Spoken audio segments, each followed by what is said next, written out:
My name is Frank Harlan. I'm 72 years old, and I live in Davenport, Iowa. At least, that's what my driver's license still says. You get to an age when a lot of things don't feel like yours anymore. And that's not just the aches and pains that sneak up on you, or the way you find yourself getting winded climbing a set of stairs. It's bigger than that. It's the air in the house, the way it feels different somehow when you're the one who walks in, like you don't belong there, like you're a guest, not the man who put in the work, the one who made sure the roof never leaked and the lights always stayed on. I'm not one to complain. Never have been. My hands aren't what they used to be. Calloused from years of working metal, a machinist's hands. But I've always kept them busy. You can't sit idle too long, not when you're used to putting in a full day's work. So, these days, I spend a lot of time in the garage. It's where I sharpen lawnmower blades for the neighbors, where I keep the tools I've had since I was a young man. That garage still feels like mine, like a place where I can hold on to something. But the house is different. It's quiet in a way that doesn't feel peaceful anymore. I used to love the quiet. When the kids were young, I'd come home, put my coat on the hook, and hear their feet running down the hallway, and I'd smile. Now, it's like the walls themselves don't know me. My wife's voice still carries the same warmth it always did, but even she's got a distance in her eyes I can't ignore anymore. There's a coldness in the house now. Not the kind that comes with winter, mind you. No, this is different. It's like there's something missing. Like something you can't see, but you can feel it, lingering in the air, making the house a little less like home. And I'm not talking about the furnace acting up, though that's been giving us trouble too. No, it's something deeper. It's the feeling of being out of place in the very place I built, the place I thought would always be mine. The worst part? My son Ryan, the one who I raised with my hands, who I worked for every day. He came over for Thanksgiving a few weeks back. He's 46 now, all grown up, with his own family and his corporate job. And in that moment, I realized something I hadn't wanted to admit. I wasn't the man of this house anymore. That's the kind of thing you don't forget. It's not a fight or an argument, not really. It's one sentence that hits you harder than anything else. It was the way he said it, like it was the truth. "Stop acting like you're the man of this house," Ryan said, his voice cutting through the dinner table like a knife. And just like that, everything shifted. I didn't argue, never did. I didn't have to. It was clear. It wasn't my house anymore. Not the way it used to be. So I got up and left the room. Not to make a scene. I just excused myself, went to the garage, and sat there in the dark for 3 hours, feeling the weight of those words. There was no noise, no sound except the soft hum of the old furnace. It's been 20 years since I paid that furnace off, but somehow I couldn't shake the feeling that maybe it wasn't just the furnace acting up, it was me. But there was something that broke inside me that night. Something I can't forget. Not for a while. I still have the first paycheck stub from 1971. It's in a coffee can in the garage. My son thinks coffee cans are for pennies. I guess he never saw it the way I did. That stub, worn at the edges, marks the start of a life built on hard work. 48 years of calluses, blisters, and sweat that kept a roof over our heads, put food on the table, and made sure our kids never went hungry. I joined the Navy back in the 1950s, around the time Korea was still fresh in the minds of men who'd fought there. I didn't think much about it at the time. It wasn't about glory or adventure. It was about doing what needed to be done. You learn quickly that the world doesn't owe you anything. You take what you're given and make the best of it. When I came back from Korea, I went to work at John Deere. I'd never thought I'd be a machinist, but they gave me the chance, and I never looked back. 42 years on the shop floor. Not the kind of work you take home, but it gets in your bones.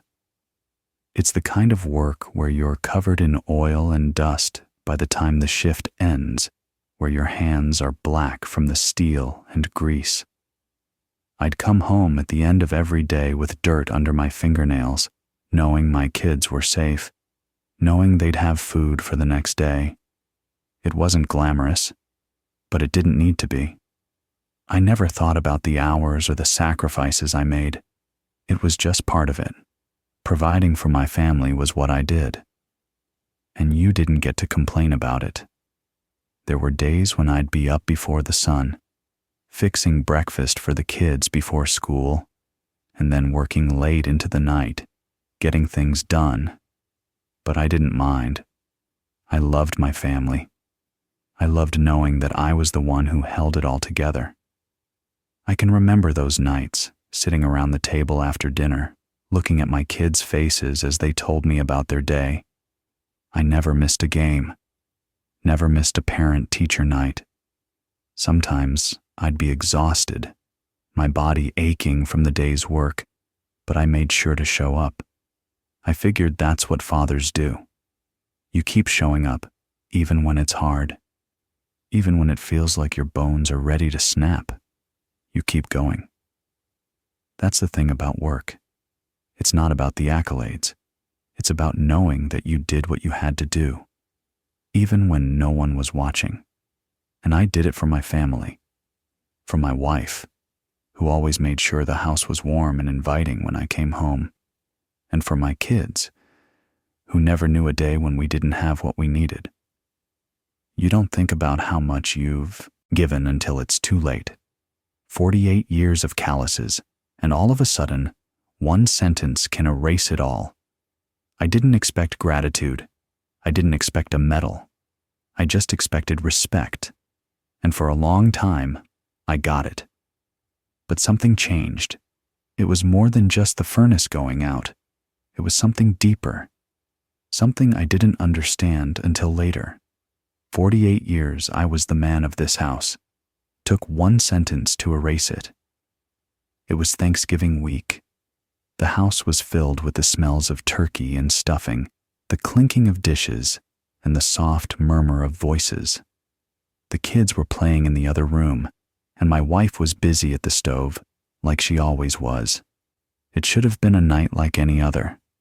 I'd spent my whole life trying to make sure those nights went smoothly, making sure everyone had what they needed. But that night was different. Ryan, my son, came in from the other room, his face flushed from whatever corporate stress was bothering him that week. He was 46, successful, too successful maybe, and just about as sharp as a tack when it came to business. But I've never been one to sit back and let the world go by without offering my 2 cents. I'd raised him, taught him how to fix a car, how to be a man of his word, and how to take care of his family. But somewhere along the line, I'd stopped being the one he looked to for guidance, and that was the part that hurt. Not that he didn't listen, but that he didn't want to hear it anymore. We were sitting around the table, me giving my usual suggestions about the furnace acting up, something I'd noticed that needed fixing. I wasn't telling him what to do. I was just offering some advice, like any father would. And then, it happened. Ryan snapped. It wasn't like him, not really. He'd always been a bit impatient, but he was rarely disrespectful. But that night, something in him broke, and he let it out. "Stop acting like you're the man of this house," he said, his voice sharp and cutting through the room like a knife. I could see it in his eyes. There was no respect left there. He said it like it was the truth. My wife froze. I could see the hurt in her face, the way she looked at him like she was seeing something she didn't recognize. The grandkids, they just stared at their plates, their little eyes down, not knowing how to react. I don't know if they understood what was happening. But I did. I didn't argue with him. There was no point. It wasn't about being right anymore. It wasn't about fixing things. It was about something deeper that I didn't know how to fix. That sentence, the way he said it, broke something inside me. It wasn't the first time I'd felt a distance between us, but it was the first time it was spoken out loud in front of everyone. I excused myself from the table. I didn't raise my voice. I didn't slam my fists on the table. I just got up and walked out of the room. I went straight to the garage, just like I always did when I needed to think. I didn't need to say anything. I knew it wasn't going to get better with words. I sat there in the dark for 3 hours, the quiet pressing down on me like a heavy weight. It wasn't the cold of the garage that made me shiver. It was the silence. The kind of silence that comes when something has been broken, and there's no going back. It's the kind of silence you feel in your bones, deep inside, and you know it's not just the furnace that needs fixing. It's something far deeper. I kept thinking about how quickly it all changed, how one sentence could take away so much. 48 years of being the man of the house, of knowing I was the one everyone relied on. And in one moment, all of that was gone. I left before the coffee pot clicked on. I figured 38 years of making coffee for everybody else was enough. It was just after 3 a.m. when I sat down at the kitchen table, the same table I'd had breakfast at for all these years. The light from the trouble lamp flickered on the yellow legal paper in front of me. The only sound in the room, the faint hum of the fridge in the corner. I hadn't slept a wink, not after what Ryan said. I couldn't get it out of my head, the way he dismissed me, the way that one sentence had turned everything upside down. I didn't know what I was supposed to feel. I wasn't angry, not in the way I thought I would be. I wasn't going to shout or throw things. That wasn't me. No, what I felt was something worse. It was a kind of coldness, like the world had just shifted, and I no longer had a place in it. And it was then that I realized I wasn't angry with Ryan. I was angry with myself for letting it get this far. I reached for the pen, and as I did, I knew exactly what I needed to say. It wasn't going to be a long letter. I wasn't going to try to explain myself or guilt anyone into understanding. I wasn't going to beg for things to go back to the way they were. That wasn't my style. I just needed to make it clear that certain things had changed, and there was no going back. The words came out slowly, one at a time, as I wrote. I thanked my wife for everything she'd done, everything she'd always done. She deserved that. I told my daughter I loved her, because sometimes I don't say it enough. And then I wrote to Ryan. I didn't yell. I didn't threaten. I simply stated the facts in the calmest way I could. That things had changed. That some things, whether he liked it or not, now belonged to me, not him. I folded the paper carefully, the way I'd fold letters in the past. I placed it under the salt shaker, just like I always did when I left a note for someone. It wasn't for him to read right then. I didn't expect him to. But I needed to say it. I needed to leave the letter behind, to make sure it was there when he came downstairs in the morning, to make sure he knew I wasn't going to stay in a house that wasn't mine anymore. I left before the coffee pot clicked on. I figured 38 years of making coffee for everybody else was enough.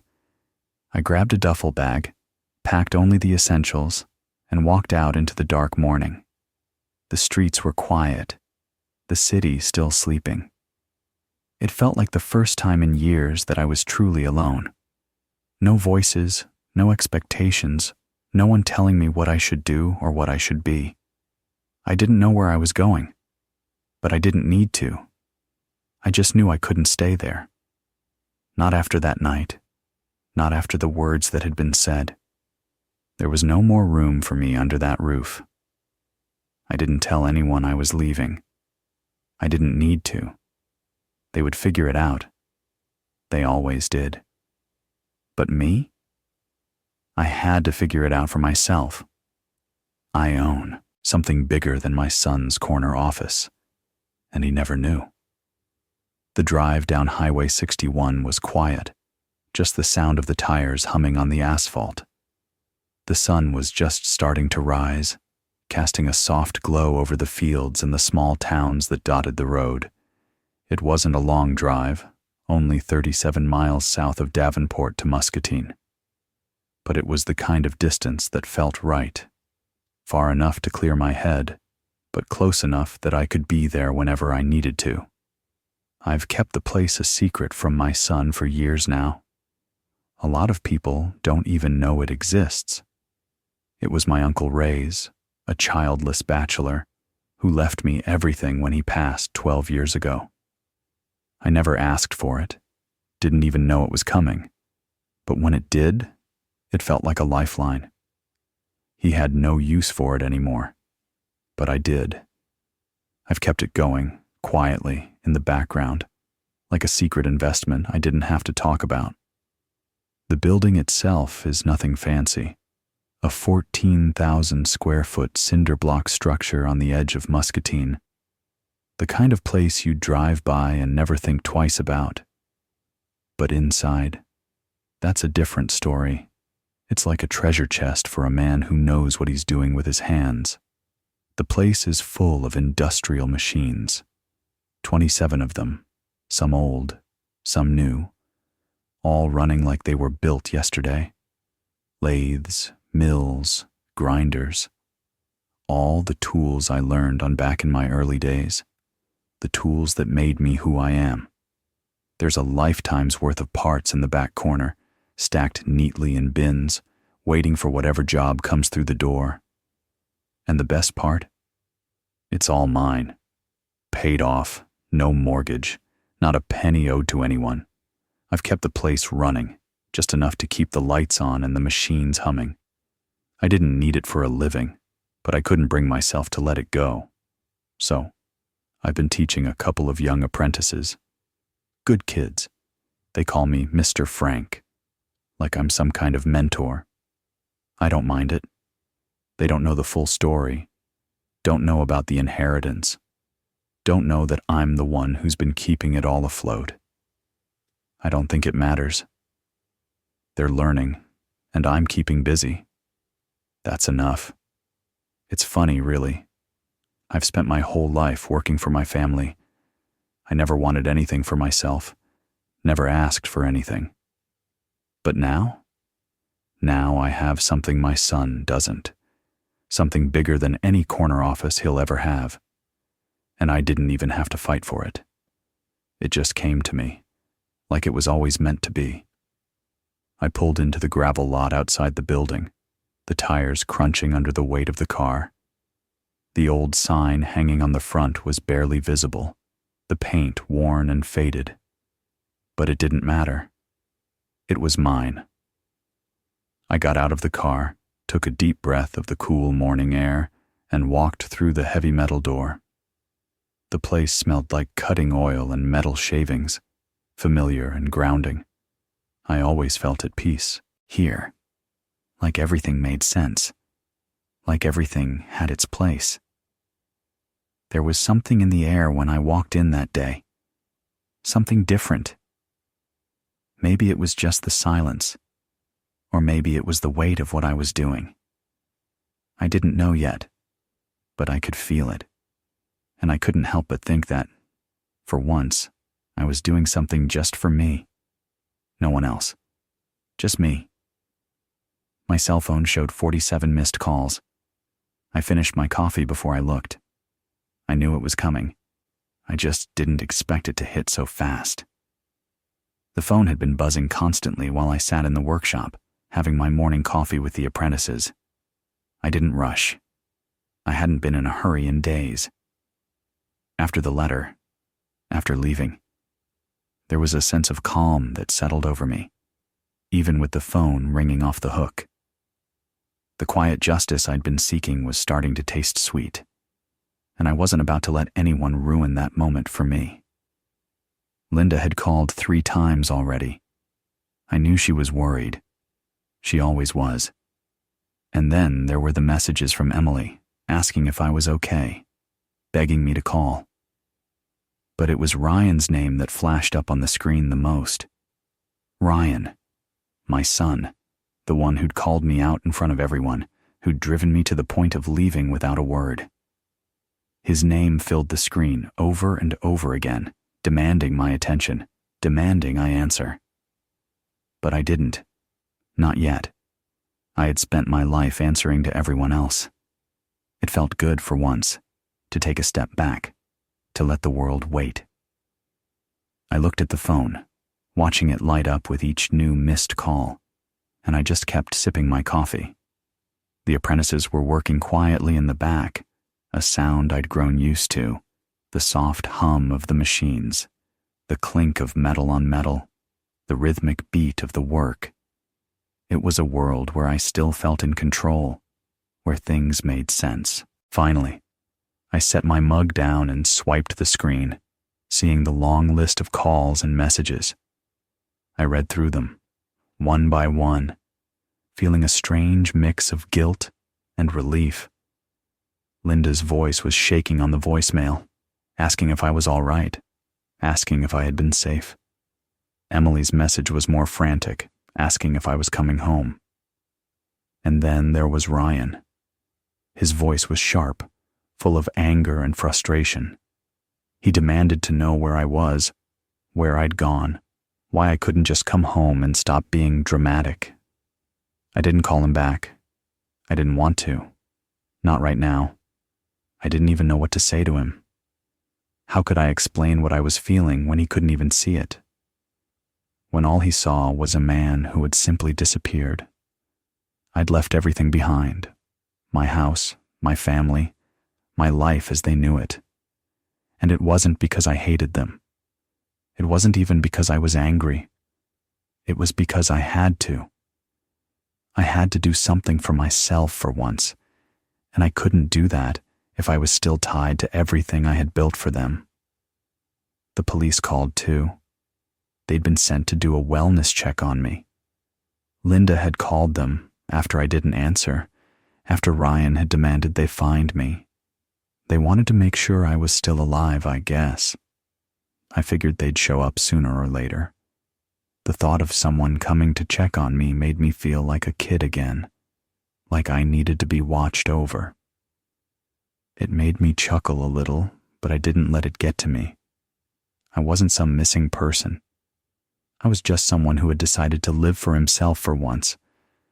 I let the phone keep ringing, and I kept drinking my coffee. I was in no rush, not anymore. Turns out my name wasn't the only thing I still controlled. It was a few days after I'd left when I got the call about the letter. Linda had tried calling a few times, but I didn't answer. I knew she was still upset, still trying to make sense of everything. But I wasn't ready to talk to her yet. Not until I figured out what I was doing, where I was headed with all this. That's when the letter arrived. Certified mail, the kind that makes your stomach tighten when you see it. A lawyer's envelope, the return address from Uncle Ray's estate attorney, the same attorney who had written to me 12 years ago, when Ray passed. Back then, I'd just received the workshop, quietly, without much fuss. I had no idea what to expect from the estate at that point. Ray hadn't left me much aside from the building, but I never thought there'd be anything more to it. I opened the envelope slowly, not knowing what I would find inside. The paper was thick, official, with that familiar feel that made you want to look twice. And there it was, the deed to the building, sealed and signed. But it wasn't just any deed. It was a recorded one, and right under my name was Ryan's. It was like the attorney had been waiting for this moment, for the one thing I hadn't anticipated. The workshop, the entire property, had been placed into a trust, with me as the trustee. Ryan was listed as the successor trustee, but only if I resigned or passed away. And if he took over, he would carry personal liability for everything, the taxes, the upkeep, everything. It wasn't just a workshop anymore. It was a weight, one that was now his to bear. I sat there for a while, letting it sink in. The deed was official. Ryan owned something now, something that he could never sell or move without my signature. A $38,000 annual property tax was waiting for him, and I wasn't about to help with that. I felt a sense of satisfaction wash over me. For the first time in years, I had something over him, something he couldn't just walk away from. He had no idea what kind of responsibility he'd just inherited. He thought this place was just a hobby of mine, something I did to pass the time. But I knew better. This wasn't a hobby. It was a business, a life that I'd been quietly building all these years. And now it was his problem. I wasn't trying to punish him. That wasn't the point. But there was something comforting about knowing I wasn't entirely powerless anymore. The tables had turned, even if he didn't know it yet. I folded the papers slowly, carefully, and placed them in the drawer. I didn't need to act on them right away. Ryan would have to learn about this sooner or later. As I sat back in my chair, I couldn't help but smile to myself. Turns out, my name wasn't the only thing I still controlled. I had something he couldn't take from me, and he didn't even know it yet. He looked smaller than I remembered once he stepped out from behind his title. The sound of his car engine was the first thing I heard as it rumbled down the gravel driveway. I had a moment to prepare, but it didn't make the confrontation any easier. I had known it was coming, though I wasn't sure when. Ryan had always been the type to do things on his own terms, and I figured he'd come sooner or later. When he pulled up outside the shop in his shiny black SUV, with the gleaming $1,200 coat draped over his shoulders, I knew exactly what this was about. Ryan stormed out of the car, his face flushed with anger. I could see it from where I stood by the workbench, my hands still wiping grease from the lathe. The apprentices, who'd been working quietly all morning, paused at the sight of him, unsure what to do. I didn't blame them. The tension in the air was thick, the kind of tension that's almost palpable, like it could snap at any moment. I could see the anger in Ryan's face. He'd always been a man who preferred shouting to reasoning, who thought his position was enough to make people listen. But this time, things were different. He was standing in my shop now, not his corner office, and there was no title, no status, nothing to hide behind here. It was just him and me. "You're destroying the family, you know that," Ryan shouted, his voice echoing off the cinder block walls. His words were sharp, cutting through the quiet hum of the machines. "You just up and left, without a word, without thinking about what this does to everyone else. You think this is some kind of joke?"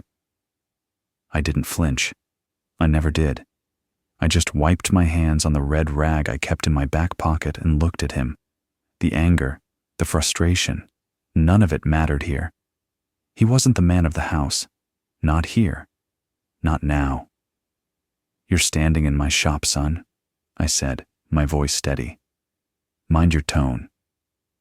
Ryan looked at me, eyes narrowed, like he couldn't believe what he was hearing.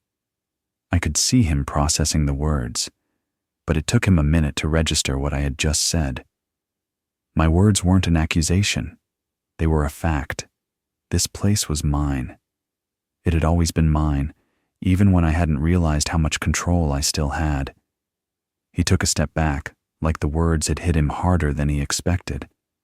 The confidence that usually came with his title, the sharpness in his voice, started to waver. For the first time in a long while, Ryan looked smaller, not physically, but in a way that made me realize just how much he had relied on his position to keep people at bay, to think he was still the one in charge, even when he wasn't. I stood there, calm, watching him, not saying a word as he stumbled over his next line.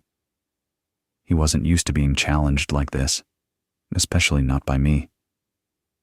I had always been the quiet one, the one who worked with his hands, never needing to speak up unless it mattered. But now, the tables were turned. It was my turn to make sure he knew who had the real power here. Ryan opened his mouth to speak again, but I cut him off. Take a breath, son. You're not in control here anymore.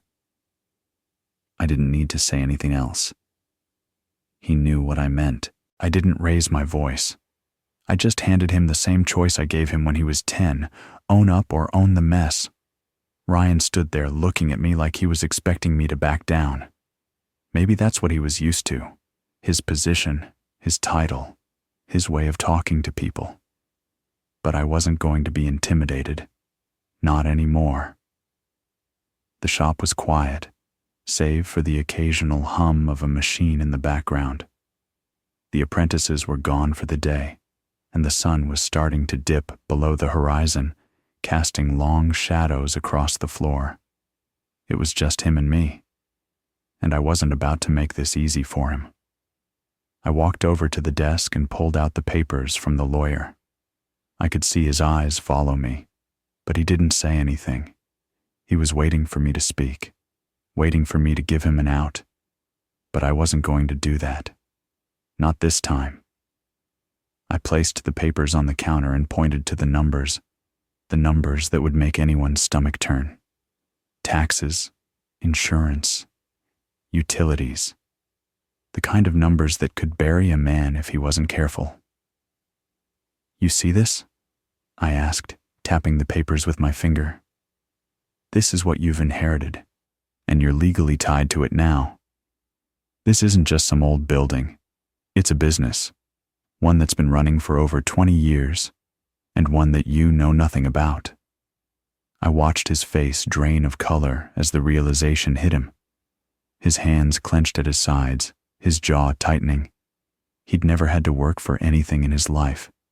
Everything had been handed to him on a silver platter. But this wasn't something he could just sign off and walk away from. The weight of it was sinking in, and I didn't feel sorry for him. I couldn't. I know you think this is just some mess I left you, I said, my voice calm, controlled. But it's yours now. You wanted control, and you got it. But if you want to keep it, you need to learn. You need to understand what you're dealing with here. This place, these machines, they're not just tools. They're people's livelihoods. I leaned against the counter, looking at him, watching him process the words. I'm not going to give you a lecture, Ryan. I'm just going to give you a choice.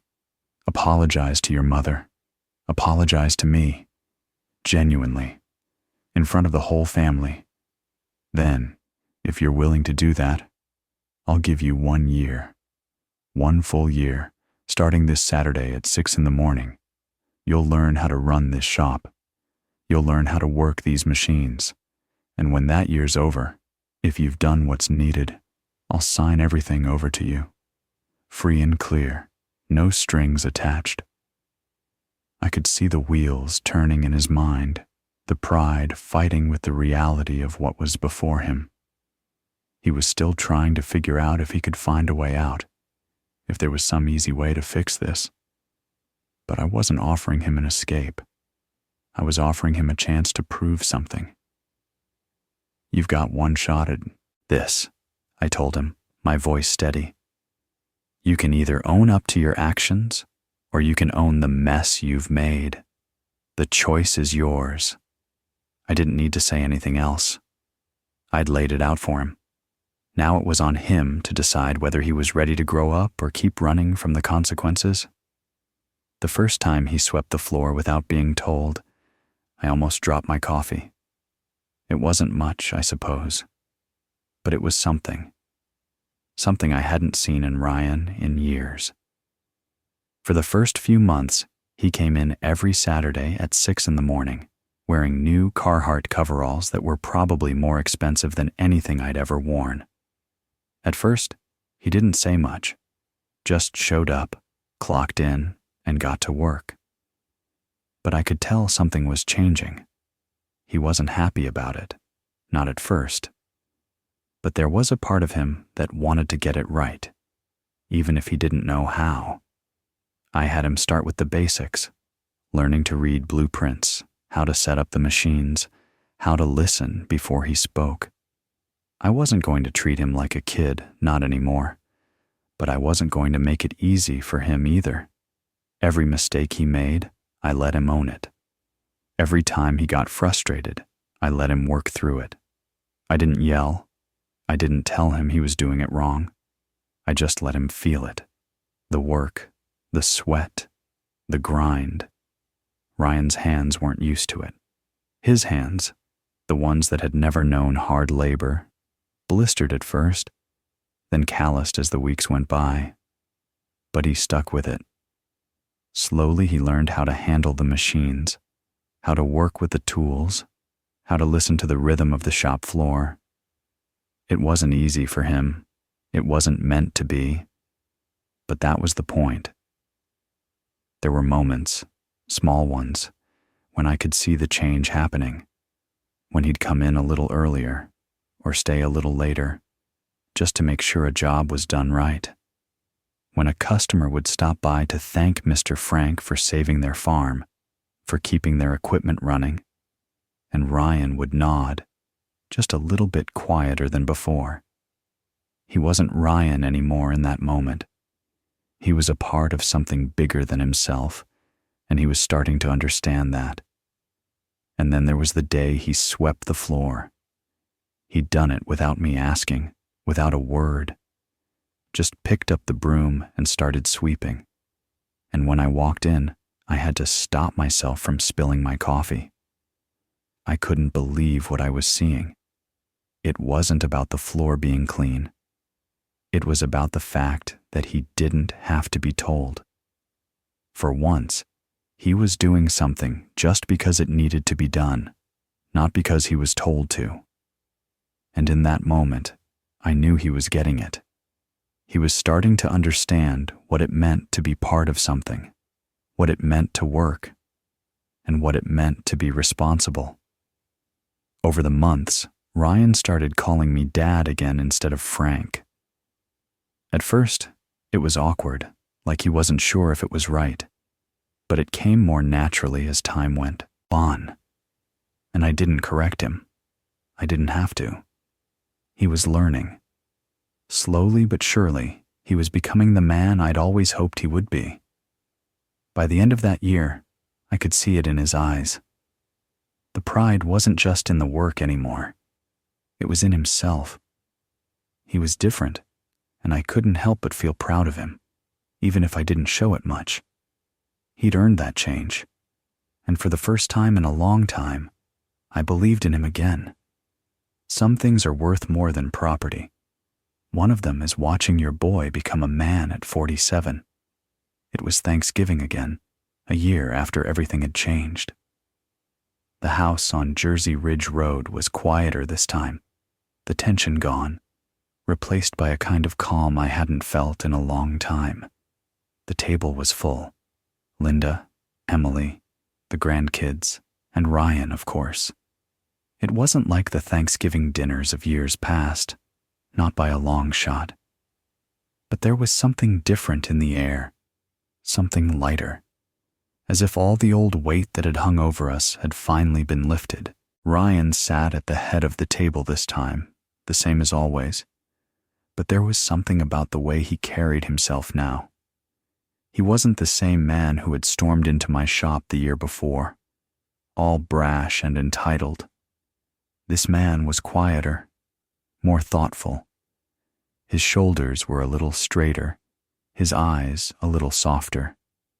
He wasn't just my son anymore. He was someone I could look at and see a future, not just a past. After dessert, when the plates were cleared and the grandkids were playing in the living room, Ryan stood up. I didn't expect it, not really. He wasn't one for public displays of emotion, and I wasn't one to ask for them. But this time, he surprised me.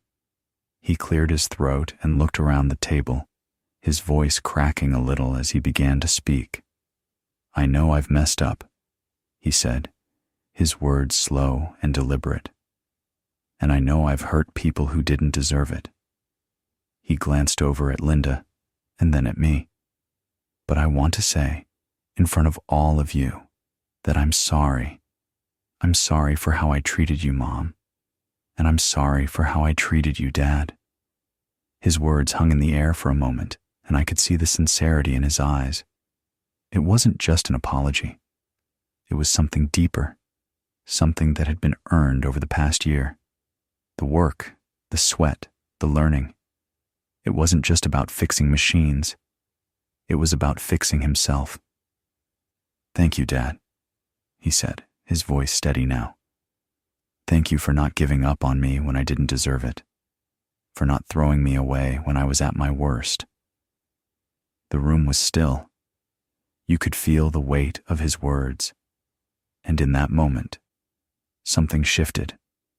It wasn't just about what had happened. It was about the man he was becoming, the man he was finally starting to be.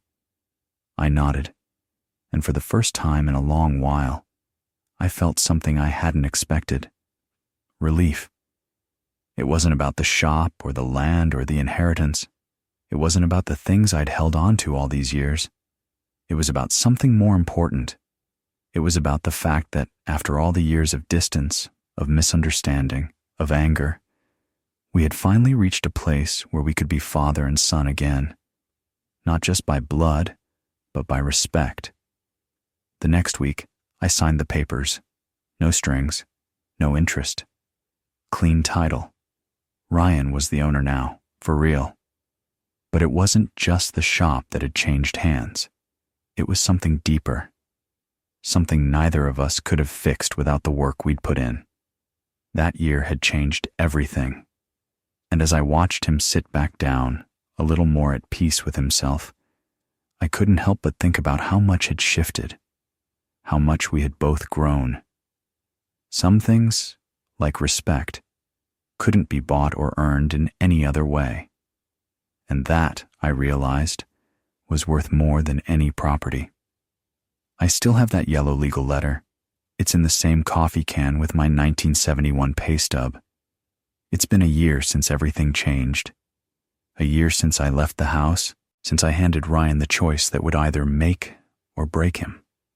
And now, when I look back, I can't help but feel like the pieces are finally falling into place. Not just in the shop, not just in the house, but in our lives. The air is different now. The kind of silence you feel after a storm passes, when the world is calm again, and you know that the worst is over. It's a quiet I hadn't known in a long time. I still spend 3 days a week at the shop. It's hard to stay away. But now, it's different. Ryan picks me up in his truck on those mornings. It's his truck now too, though he doesn't have to say it. I know he's proud of it. And I know he's proud of himself too. He's earned that. We drink coffee together in the mornings, just like we used to, only this time we talk. Really talk.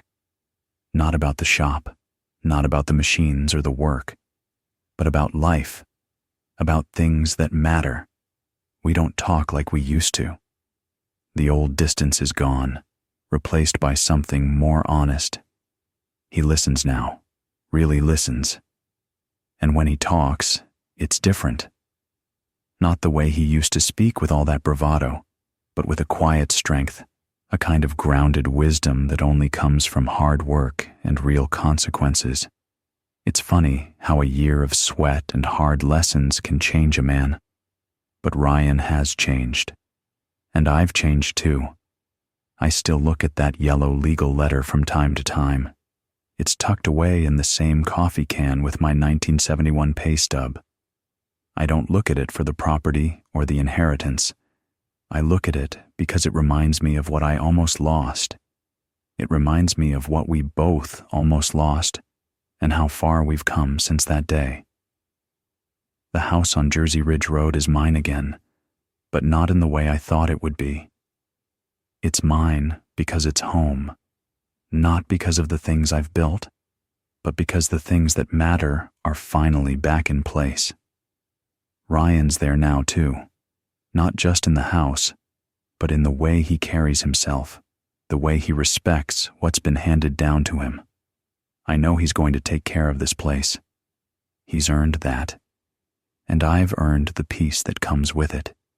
Some things are worth more than property. The quiet after the storm, when you know things are right, when you know your son has finally become the man he was meant to be. That's what I have now. And that's enough. If you let someone erase you in your own house, pretty soon you start disappearing in the mirror. I'm 72 now, and I've seen enough of life to know that things don't always go the way you expect. But there's one thing I've learned for sure. You've got to protect your self-respect. If you let someone walk all over you, if you let them erase you from the place where you belong, the place you've worked for all your life, pretty soon, you start disappearing yourself. And it isn't just in the house, it's in your own mind, in your own reflection.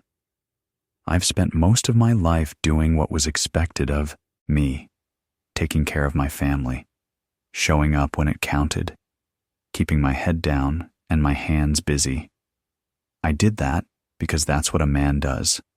But somewhere along the line, I forgot that taking care of yourself is just as important as taking care of everyone else. And when I started letting people push me aside, I forgot who I was. I forgot my own worth. You see, silence isn't weakness. It's not about avoiding conflict or pretending things don't hurt. No, silence is a choice. It's the kind of silence you choose when you've said what needs to be said, and now it's up to the other person to listen or walk away. Silence can be louder than shouting, if you let it. It's a way of saying, I'm not going to beg you for respect. You either give it or you don't. When Ryan told me to stop acting like I was the man of the house, I didn't shout back. I didn't slam my fist on the table or try to force my point. I just got up and I walked away.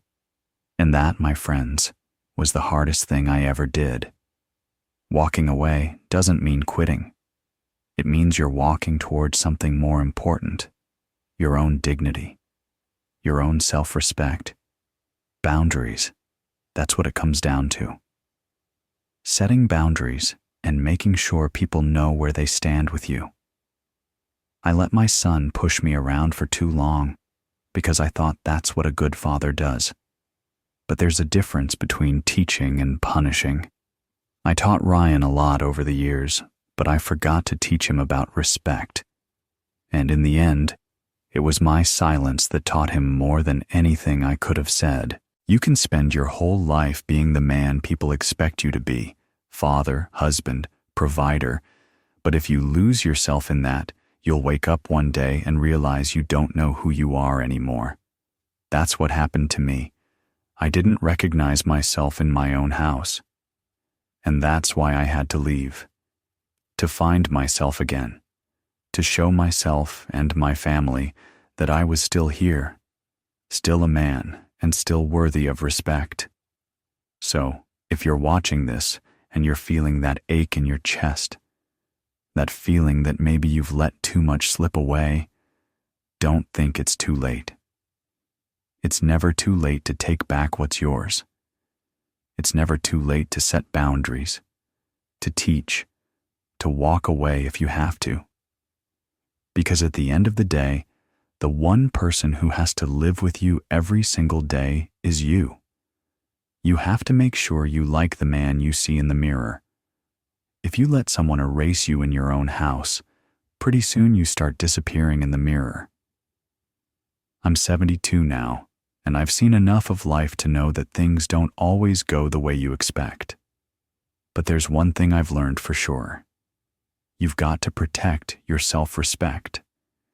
If you let someone walk all over you, if you let them erase you from the place where you belong, the place you've worked for all your life, pretty soon, you start disappearing.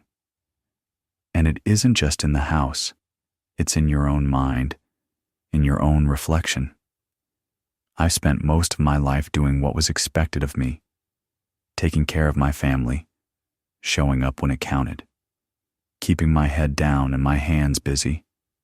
I did that because that's what a man does. But somewhere along the line, I forgot that taking care of yourself is just as important as taking care of everyone else. And when I started letting people push me aside, I forgot who I was. I forgot my own worth. You see, silence isn't weakness. It's not about avoiding conflict or pretending things don't hurt. No, silence is a choice. It's the kind of silence you choose when you've said what needs to be said, and now it's up to the other person to listen or walk away. Silence can be louder than shouting if you let it. It's a way of saying, I'm not going to beg you for respect. You either give it or you don't. When Ryan told me to stop acting like I was the man of the house, I didn't shout back. I didn't slam my fist on the table or try to force my point. I just got up and I walked away. And that, my friends, was the hardest thing I ever did. Walking away doesn't mean quitting. It means you're walking toward something more important, your own dignity, your own self-respect, boundaries. That's what it comes down to. Setting boundaries and making sure people know where they stand with you. I let my son push me around for too long because I thought that's what a good father does. But there's a difference between teaching and punishing. I taught Ryan a lot over the years, but I forgot to teach him about respect.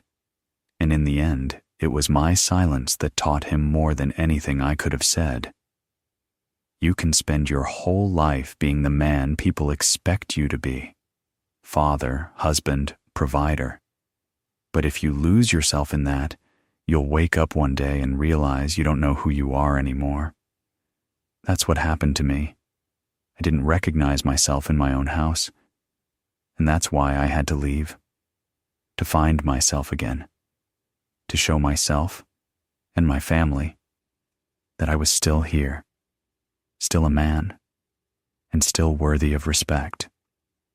So, if you're watching this and you're feeling that ache in your chest, that feeling that maybe you've let too much slip away, don't think it's too late. It's never too late to take back what's yours. It's never too late to set boundaries, to teach, to walk away if you have to. Because at the end of the day, the one person who has to live with you every single day is you. You have to make sure you like the man you see in the mirror. I left a letter once. Maybe this story is the letter I'm leaving for you. The kitchen table was the same. The old wood, worn from years of family meals, still had the dents and scratches from the days when the kids were young and the house was full of noise. It was still the same table where we shared breakfast, where we fought, where we made decisions about the future.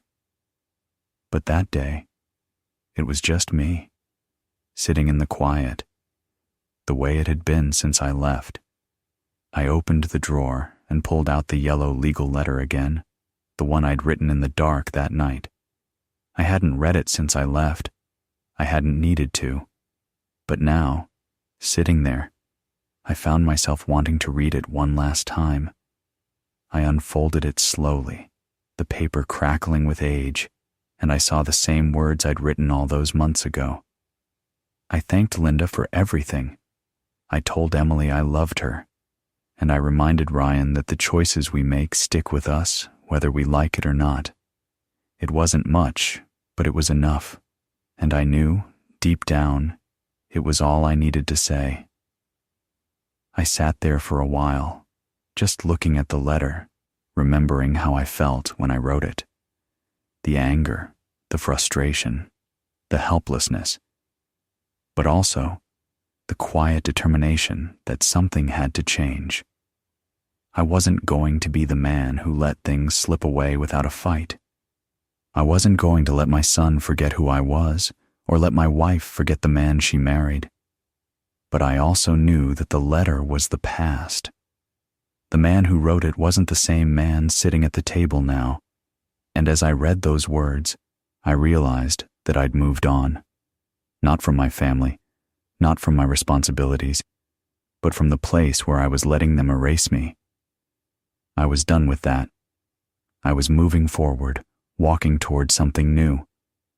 I folded the letter again, carefully this time, and stood up. I walked over to the sink and turned the faucet on, the water running over my hands as I held the paper over the flame. I watched it burn, slowly, until nothing was left but ashes. It wasn't about getting rid of the past. It was about making sure I didn't hold on to something that would keep me from moving forward. I didn't need that letter anymore. I had learned what I needed to learn. As I stood there, watching the smoke curl up from the sink, I felt a strange kind of peace settle over me. It wasn't the kind of peace you find in a moment of quiet.